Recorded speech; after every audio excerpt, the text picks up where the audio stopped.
ہاں غلام تھے بیچارے یا نوجوان تھے. نوجوانوں پر بزرگوں کو خود ہی حق حاصل ہوتا ہے، جو چاہے کرے. اور غلام تو ملکیت ہوتا ہے، زندہ ذبح کر دے تبھی کوئی پوچھنے والا نہیں.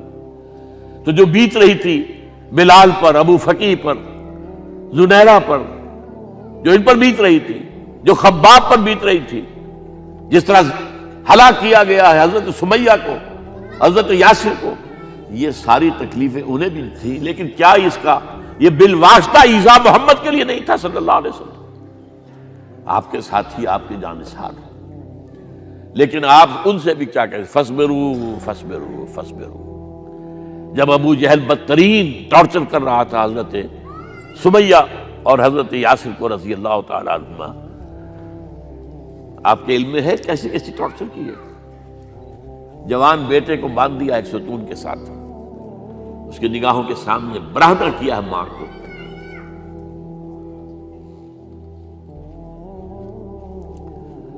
ہاتھ میں ایک مورتی ہے. جب تنگ آ گیا، ستا کر تنگ کر کے مار مار کے حضرت سمیہ ٹس سے مس نہیں ہو رہی.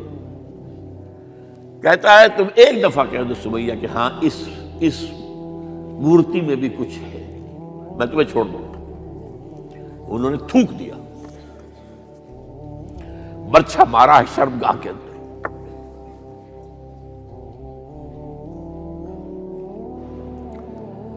کتنی تکلیف پہنچی ہوگی حضور کو. لیکن آپ گزر رہے. اصبروا یا آل یاسر فإن موعدکم الجنہ. اے یاسر کے گھر والوں صبر کرو، تمہارے استقبال کی تیاریاں ہو رہی ہیں جنت.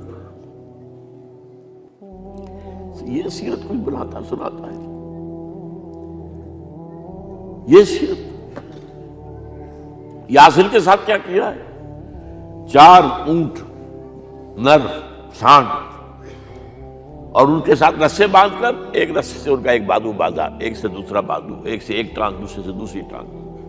انہیں دوڑایا ہے کہ پرکھتے ہو جیسے قسم کے. یہ دین ایسے ہی قائم نہیں ہوا. عدل و انصاف کا نظام ٹھنڈے ٹھنڈے قائم نہیں ہوتا، گھر میں آرام سے بیٹھے ہوئے قائم نہیں ہوتا. اور سنیے، 3 برس شیب بنی ہاشم کے تو قید ہے. 3 برس. اور یہاں کی قید پر قیاس نہ کریں. یہاں تو جیل میں کھانے کو ملتا ہے، راشن ملتا ہے، جیسا بھی ملتا تو ہے نا. اور لیڈروں کے لیے تو class A class B class ہے. آپ تو ان کا تو لیڈر تو لوگ جب آتے ہیں جیل کاٹ کر معلوم ہوتا ہے کہ شاید کسی صحت افزا مقام سے تشریف لا رہے ہیں. وہاں کیا تھا؟ Total boycott. ایک گھاٹی، ادھر پہاڑ ادھر پہاڑ، دونوں طرف جو ہے پہرے. کوئی کھانے پینے کی چیز اندر نہیں جائے گی. اور پورا خاندان بنی ہاشم، وہ بھی کہ جو ایمان نہیں لائے، وہ قبائلی زندگی تھی نا. بنو ہاشم چونکہ حضور کو پشت پناہی چھوڑنے کو تیار نہیں ہوئے، ابو طالب نے آخری وقت تک بھی ساتھ نہیں چھوڑا. ہاں آخری وقت کے قریب ایک بات ہو گئی تھی. ایک مرتبہ تو ہوا کہ وفد آیا ہے قریش کا کہ اپنے بھتیجے کو روک لو، وہ ہمارے معبودوں کی توہین کرتا ہے. ابو طالب نے بلایا اور آپ سے کہا کہ یہ کچھ اپنے رویے کو بدلے. آپ نے فرمایا چچا جان، اب تو چاہیے میرے ایک ہاتھ پر سورج اور دوسرے پر چاند رکھ دے، میں اپنے اس مشن کو چھوڑ نہیں سکتا. یہ ہے استقامت. اور ابو طالب کے عین انتقال کے وقت جو معاملہ ہوا، جب وفد آیا ہے کہ ٹھیک ہے اب ہمارا جو ہے صبر کا پیمانہ لبریز ہو گیا ہے، اب ٹھیک ہے آ جاؤ میدان میں، تم بھی ساتھ چھوڑنے کو تیار نہیں ہو. ابو طالب نے بلایا اس کو، بھتیجے مجھ پر اتنا بوجھ نہ ڈالو جو میں برداشت نہ کر سکوں.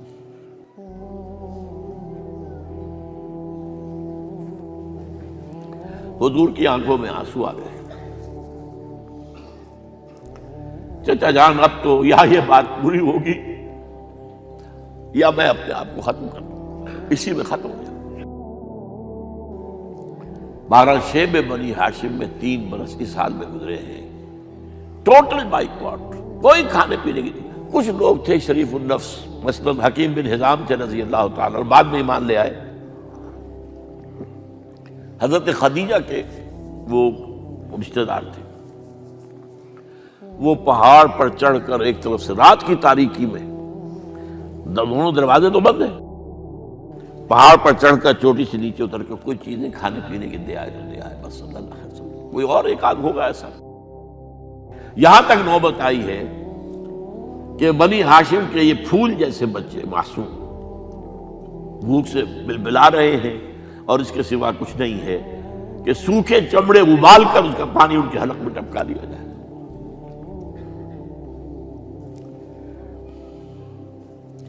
اور جو ہوا وادی طائف میں،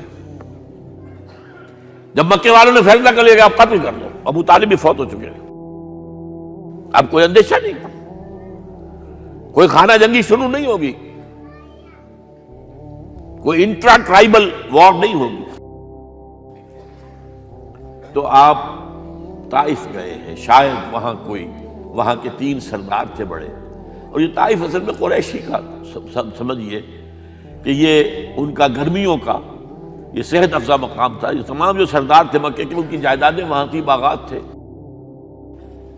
اور وہاں کے بھی 3 سردار تھے، تو شاید ان میں سے کسی کو اللہ توفیق دے دے۔ وہاں گئے ہیں اور صرف ایک ساتھ ہیں، حضرت زید بن حارثہ، حضرت ابو بکر بھی ساتھ نہیں، سائے کی طرح ساتھ رہنے والا بھی ساتھ نہیں تھا۔ وہاں جا کر جو آپ نے تینوں سے بات کی ہے، تینوں نے وہ باتیں کہی ہیں جو کلیجے کو چیر جائیں۔ تمہارے سوا کوئی اللہ کو نہیں ملا تھا رسول بنانے، جاؤ چلے جاؤ۔ ایک کہتا ہے فوراً چلے جاؤ یہاں سے، اس لیے کہ ہو سکتا ہے کہ تم سچے ہو تو کہیں میں تمہاری توہین نہ کر دوں، اور یہ بھی ہو سکتا ہے تم جھوٹے ہو تو جھوٹے کو میں منہ نہیں لگانا چاہتا۔ 3 دن کی یہ سختی، اور اس میں کیا ہو رہا ہے، اسٹریٹ ارچنز جو کہلاتے ہیں ہمارے یہاں، ٹھوکرے گلیوں کے، انہیں اشارہ کر دیا ذرا ان کی خبر لو، اب وہ پتھراؤ کر رہے ہیں۔ جیسے ہمارے ہاں کوئی آ جاتا ہے، کوئی نیم پاگل یا کوئی اور کسی طرح کا مست قسم کا آدمی، اور اس کے اوپر چھوکرے چاروں طرف ہوں اور ستا رہے ہوں، یہ نقشہ تھا، اور طائف کی گلیاں تھیں، اور محبوب رب العالمین تھے۔ ادھر سے پتھر آ رہے ہیں تو زید بن حارثہ رکاوٹ بن گئے، لیکن پیچھے سے آ رہے ہیں، وہ کیسے روکیں گے؟ پیچھے جاتے ہیں تو ادھر سے آ رہے ہیں۔ جسم لہو لہان ہے، خون رس رس کر زخموں سے جوتیوں میں آ کے جم گیا ہے۔ پھر وہاں سے آپ نکل کر گئے ہیں، ایک باغ میں تھوڑی سی پناہ لی ہے تھوڑی دیر کے لیے، جوتے بڑی مشکل سے اترے ہیں، خون جمع ہوا، اور وہ جو پھر دعا نکلی ہے آپ کی، وہ کلیجے کو چیر جانے والی ہے۔ اللہم الیک اشکو ضعف قوتی وقلت حیلتی وحوانی علی الناس، اے اللہ تیری جناب میں فریاد لے کر آیا ہوں، اپنی قوت کی کمی کا، اپنے وسائل کی کمی کا، اور لوگوں میں جو رسوائی ہو رہی ہے، الی من تکلنی الی بعید یتجہمنی او الی عدو ملکت امری، مجھے کس کے حوالہ کر دیا ہے، مجھے دشمن کے حوالے کر دیا جو چاہے میرے ساتھ کر گزرے۔ فریاد ہے کہ نہیں؟ بڑی زوردار فریاد ہے، بڑی زوردار، لیکن پھر مقام عبدیت کا ظہور ہوتا ہے۔ ان لم یکن علی غضبک فلا ابالی، اے اللہ اگر تو ناراض نہیں ہے، مجھے اندیشہ یہ ہو گیا کہ کہیں تو ناراض تو نہیں ہو گیا ہے، کہیں تو نے میرا ساتھ تو نہیں چھوڑ دیا ہے، اگر تو ناراض نہیں ہے تو مجھے کوئی پرواہ نہیں، جو ہو سو سر تسلیم خم ہے جو مزاج یار میں آئے۔ واپس آئے ہیں تو مکے میں داخل نہیں ہو سکتے تھے، وہاں تو قتل کا فیصلہ ہو چکا، باہر ہی آپ نے ڈیرا لگایا، زید بن حارثہ کو بھیجا، فلاں شخص کے پاس جاؤ کہ تم اگر امان میں لے لو محمد کو تو محمد آ جائیں، میں تو میری یہ پوزیشن نہیں ہے، میں قریش کے مقابلے میں امان نہیں دے سکتا۔ دوسرے کے پاس بھیجا، اس نے بھی کچھ ایسے جواب دے دیا۔ تیسرے کے پاس جب گئے حضرت زید، مطعم بن عدی، اس نے کہا ٹھیک ہے، میں امان دیتا ہوں محمد کو، وہ آ جائے مکے میں۔ حضور سے آگے کہا، حضور نے فرمایا نہیں جا کر کہو، آ کر لے کر جا۔ کیوں؟ کیا پتہ اچانک جو ہے میرے داخل ہوتے ہی کوئی مجھ پر حملہ کرے، قتل کر دے۔ وہ تو یہ کہہ سکے کہ ہمیں کیا پتہ تھا کہ موتیم نے جو ہے امان دی ہے، I never knew it۔ اب یہ قبیلے کے اندر یہ ہوتا تھا کہ ایک نے امان دے دی، سب کی طرف سے امان ہے۔ لہذا حضور نے فرمایا آ کر لے کر جاؤ۔ وہ اپنے 6 بیٹوں کو ہتھیار سجا کر لے کر آیا ہے اور پھر لے کر گیا حضور کو، کہتا ہوا گزر رہا ہے راستے میں، لوگوں سن لو محمد میری امان میں ہے صلی اللہ علیہ وسلم۔ اس لیے آپ کو مکے کے اندر پھر 2-2.5 سال مزید رہنے کا موقع ملا ہے، اور اتنا بڑا احسان آپ نے مانا پھر موتیم بن عدی کا کہ غزوہ بدر میں جب 70 اسیر تھے قریش کے حضور کے پاس، تو آپ نے فرمایا تھا کہ اگر آج موتیم زندہ ہوتا اور وہ سفارش کرتا تو میں ان سب کو چھوڑ دیتا بغیر کسی فدیے کے۔ بہرحال یہ چند باتیں میں نے آپ کو بتائی، باقی تو یہ کہ غار ثور ہے کیسی کیسی، اور پھر غزوہ بدر سے پہلے کی رات ہے، اور وہ آپ کا زندگی کا طویل ترین سجدہ ہے اس میں، جہاں تک یہ الفاظ بھی آپ نے کہہ دیا، اللہ اگر کل یہ جو 313 یہاں جمع ہیں اگر یہ ختم ہو گئے تو پھر قیامت تک تیرا نام لینے والا کوئی نہیں ہوگا، میں آخری رسول اور میری یہ 15 برس کی کمائی ہے۔ اس پر کہا حضرت ابوبکر نے، وہ پہرےدار کی حیثیت سے کھڑے تھے، کہ حسبک حسبک حضور بس کیجئے بس کیجئے۔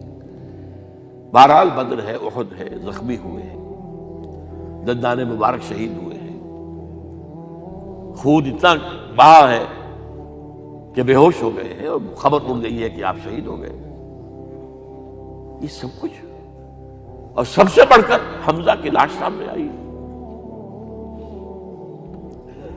کیسی لاش؟ ناک کٹی ہوئی ہے، کان کٹے ہوئے ہیں، پیٹ چاک کر کے کلیجہ چبایا ہوا ہے۔ کس طرح برداشت کیا ہوگا آپ نے؟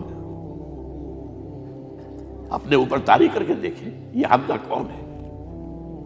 چچا ہے، دودھ شریک بھائی ہے، خالہ داد بھائی ہے، ساتھ کا کھیلا ہوا ہمجولی ہے، اور اس کی لاش ہے۔ جو قلب اطہر پر بیت رہی تھی وہ مدینے میں آ کر ایک بڑا ماحول بدلا ہوا تھا، تب وہ بات سامنے آ گئی۔ جب آپ مدینے واپس تشریف لائے ہیں تو ظاہر بات ہے کہ زیادہ انصار کے لوگ تھے جو شہید ہوئے تھے۔ بدر میں مہاجرین تو میرے خیال ہے 1/4 تھے نمبر کے اندر، 3/4 تو انصاری تھے۔ اسی طریقے سے احد کے اندر معاملہ ہے، تو مختلف گھروں سے عورتوں کے بین کرنے کی آوازیں آ رہی تھی، اس لیے کہ اس وقت تک بین کرنا حرام نہیں قرار دیا گیا تھا، ممنوع نہیں تھا۔ آوازیں سن کر حضور کی زبان مبارک سے نکل گیا، اما حمزہ تو فلا بواکی لہو، ہائے حمزہ کے لیے تو کوئی رونے والی بھی نہیں ہے۔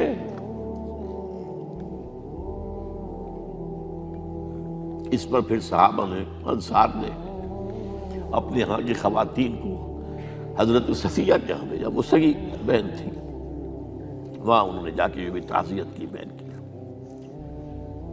غزوہ احزاب کا آپ نے سن لیا،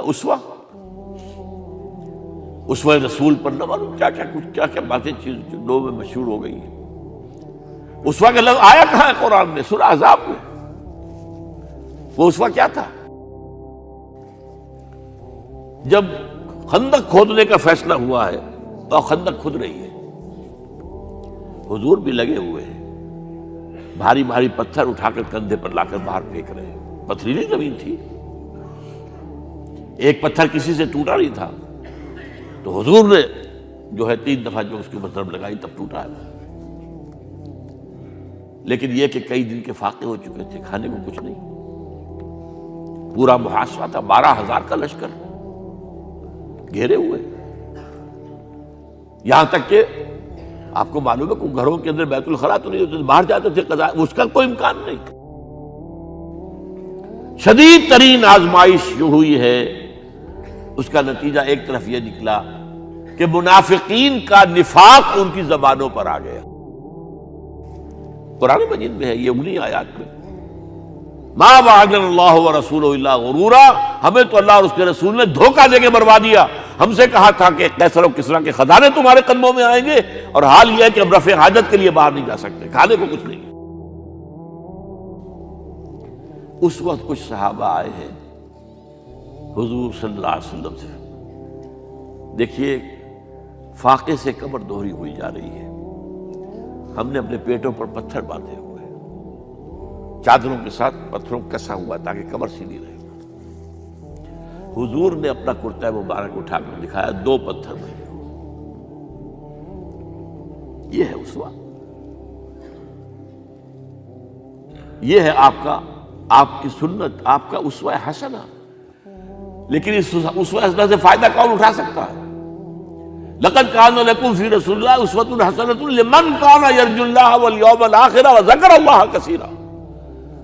اسوہ تو اپنی جگہ ہے، قرآن میں ہدایت سب کے لیے، ھدی للناس، لیکن فائدہ اٹھائیں گے صرف متقین، ھدی للمتقین ہے سب کے لیے، اسوہ سب کے لیے ہے، لیکن استفادہ وہی کر سکے گا جو 3 شرطیں پوری کرے: اللہ اور یوم آخر پر ایمان، اور اللہ کا ذکر کثرت کے ساتھ کرے۔ بہرحال یہ میں نے آپ کے سامنے اس حوالے سے رکھا ہے، یہ اسوہ جو ہے حضور کا، یہ ہم پر اتمام حجت ہے۔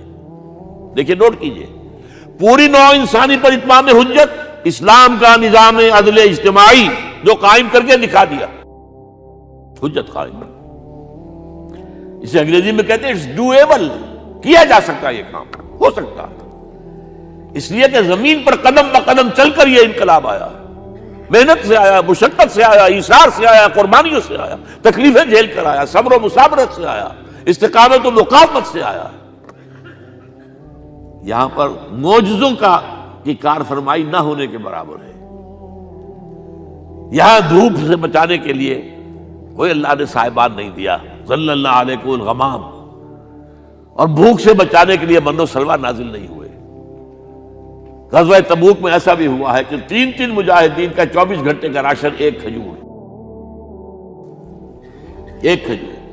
ایک نے منہ میں رکھی، کچھ چوس لی، کچھ گلوکوز چلا گیا اس میں سے، دوسرے کو دے دی، اس نے چوس لی، پھر تیسرے کو دے دی۔ من و سلوہ نازل نہیں ہوئے۔ محنت، مشقت، ایثار، قربانی، صبر، مصابرت،